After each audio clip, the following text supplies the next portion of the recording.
A loud thud echoed down the corridor of Alcatraz. Guard Vince Henley strode down the empty cell block, holding a flickering lantern. The darkness seemed to have a life of its own, moving in the corners of the cell. Somewhere ahead, metal began to creak, long and vile. Vince stopped.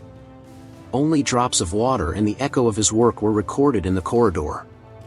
And then he saw, the door of cell 2 was ajar. He approached, pushed it with his baton.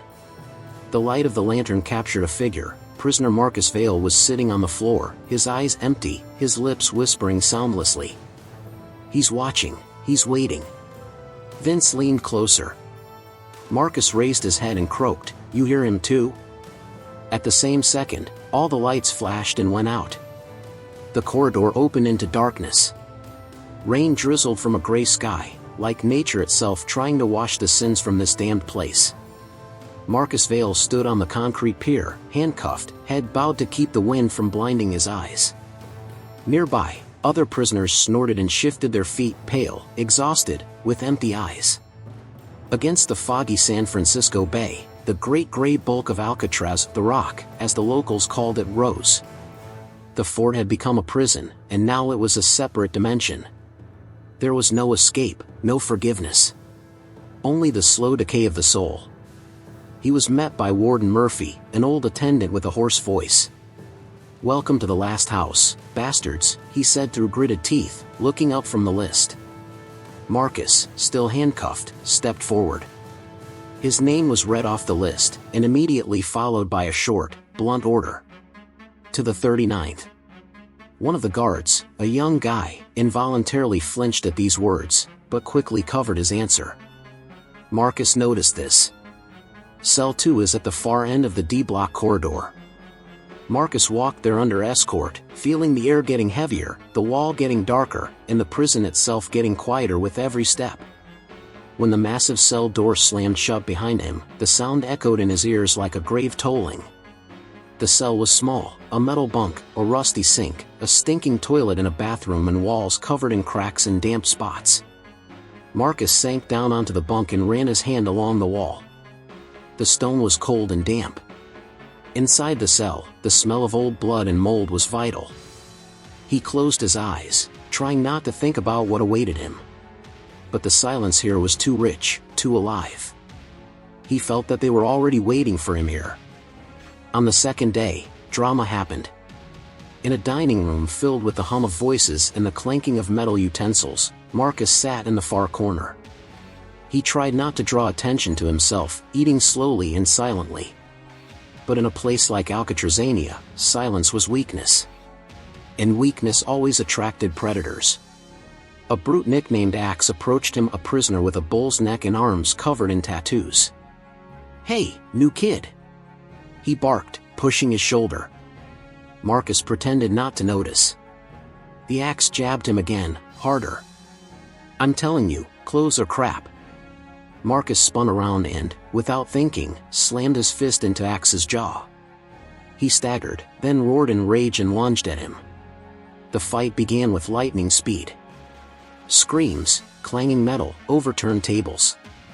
Marcus barely noticed the hovering when suddenly another prisoner appeared next to him, a dark-haired guy with an aquiline profile and piercing gray eyes.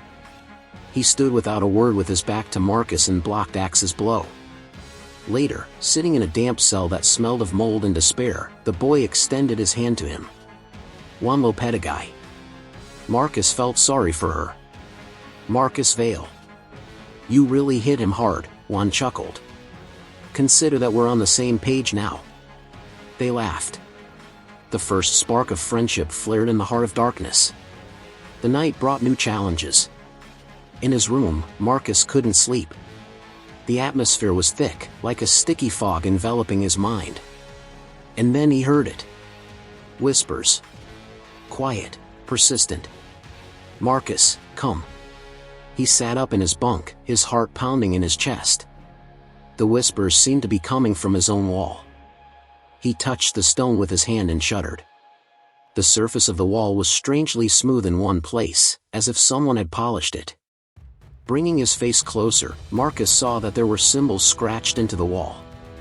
Intertwined lines, strange curls, like ancient writing. He ran his finger through his beard, and the cold pierced him to the bone. The next day he told Juan everything. They examined the wall together. "It's not just a scribble," Juan said grimly. "It's something older." And that night, lying in their cells, they both heard whispers. Whispers calling their names. On the third day they approached old man McKinley. McKinley sat in the prison yard, wrapped in a gray blanket. His skin was gray, his eyes were dull, like a man who had long ago forgotten how to hope. As Marcus and Juan approached cautiously, he opened one eye and grinned. "Cell 39, right?" he croaked. "I can smell you." "We want to know what's going on," Juan said. McKinley chuckled. "Once upon a time, there was a watcher here. Harlan Bates. They put him in too. At first, he just kept quiet. Then he started screaming at night. Said that someone was standing by his bed, whispering to him." "What happened?" Marcus asked. "They found him. His face had dissolved like wax. His bones were twisted. No one understood how he could have died in a locked room. Since then, the 39th room has not been inhabited." McKinley spat. "But sometimes someone does come closer. Those who are not needed." He looked at Marcus and Juana as if he was seeing them for the last time. That night they heard whispers again. Marcus lay on the bunk, clutching the pieces. Juan was in the next row of the cell. Silence, tense as a string, reigned all around. And suddenly the whispers became louder. A twisted figure appeared at the door of the cell.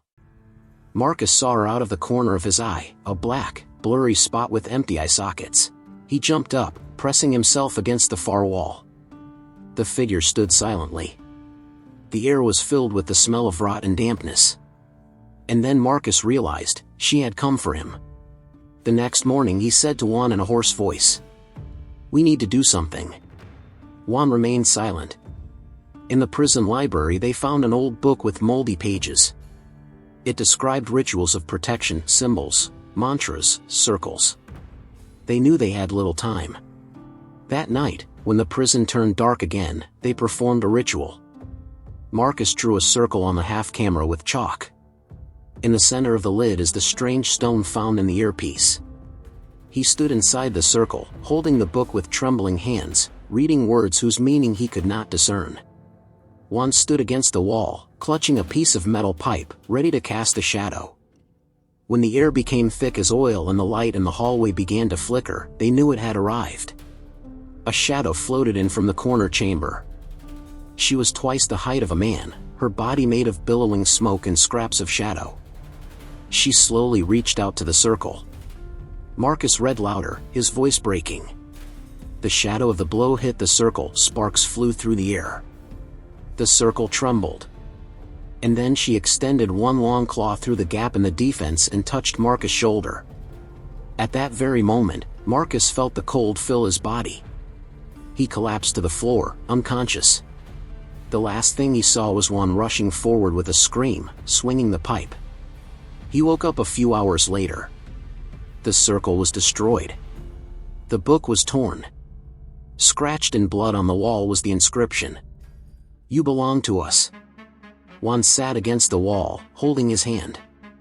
On his wrist there was a dark burnt mark, a symbol that looked like a tangle of claws. "Now it knows us both, brother," he croaked. Marcus felt that they had very little time left. Their escape returned at night. While the guards were changing shifts, Marcus broke off a rod from his bunk and picked the lock. One followed him, clutching the pipe. The corridors were empty. But as soon as they went deeper, they noticed something strange. The walls changed. The corridors twisted like loops. The doors that had once been familiar were gone. In their place were dead ends. The prison was alive. She led them to her place. They made their way to a serious technical door in the basement. Behind it was a dark tunnel leading down. Marcus and Juan walked down, feeling the whispers growing thicker behind them.